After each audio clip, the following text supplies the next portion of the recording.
এই মোরগটারে এমন করে ফালা ফালা দিবি আর মাল মশলা দিয়ে রেডি করবি যাতে আমরা হাতে তালু সহ সাইটা খাওয়া ফেলাই। তোর এই একটা কাজ করছো। আর বেটা এটা যে তবু বাড়ির মোরগ, এটা তো কেউ জানবোই না। আরে আমার মা যদি জানতে পারে তাহলে আমি শেষ।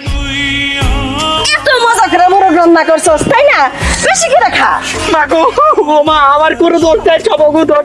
কিরে মামুন না, তুই আমাকে উপরে দোষটা পাইতাছস কে? তুই তো কইছস যে চাচি বাড়িতে নাই, ওই কারণে তোকে মুরগিটা খাম দিয়ে রান্না করে খায়া লাইতে। কিরে কষ্ট কে?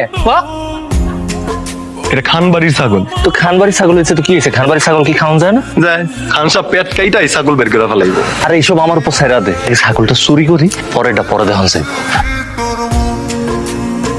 কি হলো? তোমারে যে ডাকতাছি জবাব না দিয়ে চলে যেতেছ কেন? তুই ডাক্তার ছিলি, আমি শুনি নাই। তোমার কোলে কি কুত্তা? আমার কুত্তা কামড়াইছে তো। কুত্তায় কামড়াইছে তোমারে, ইনজেকশন দিবা তুমি, কিন্তু কুত্তারে কেন নিয়ে যাইতেছো? ছাড়ো ছাড়ো, নাহলে আবার কামড় দেব। এটা দেখি ছাগল। কুত্তা কামড়ানোর পরে না আমি কেমন জানি পাগল পাগল হয়ে গেছি। কোনটা কুত্তা আর কোনটা ছাগল সেটা আমি বুঝতে পারি না। আমি তো ভাবছিলাম এটা কুত্তা।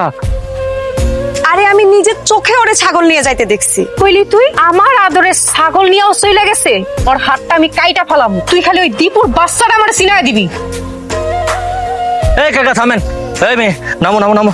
এইটা আমাকে পারিবারিক নৌকা। পারিবারিক নৌকা হোক আর সরকারি নৌকা হোক, নৌকাটা এখন লাগবো। তুমি কি বুঝতেছো না?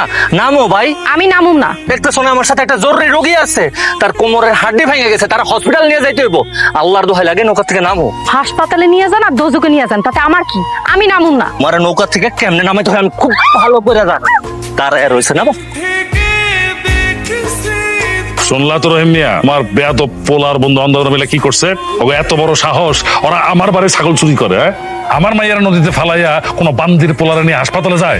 হ্যাঁ, আমি ছাগল চুরি করছি সেটা আমার অন্যায় হয়েছে। একটা রোগীরে চিকিৎসা করতে নিয়ে যাওয়াটা জরুরি ছিল, নাকি আপনার মায়ের কলেজে যাওয়াটা জরুরি ছিল? কোনটা?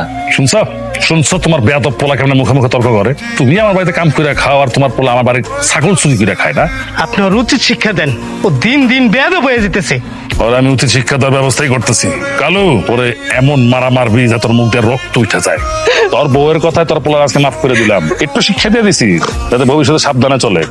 ওই মাইয়ারে উচিত শিক্ষা দেওয়ার আগ পর্যন্ত আমি আমার মুখে ভাত তুলবো না। ওরা বড় লোক, ওগুলোকে পারবি? ওর বাপের কথা এই গ্রামের মানুষ উঠে বসে, কারণ আল্লাহ তাআলা গরিবের উপরে জুলুম করার লিগে ক্ষমতা দিয়া পাঠাইছে। উচিত শিক্ষা না দেওয়া পর্যন্ত আমি থামবো না।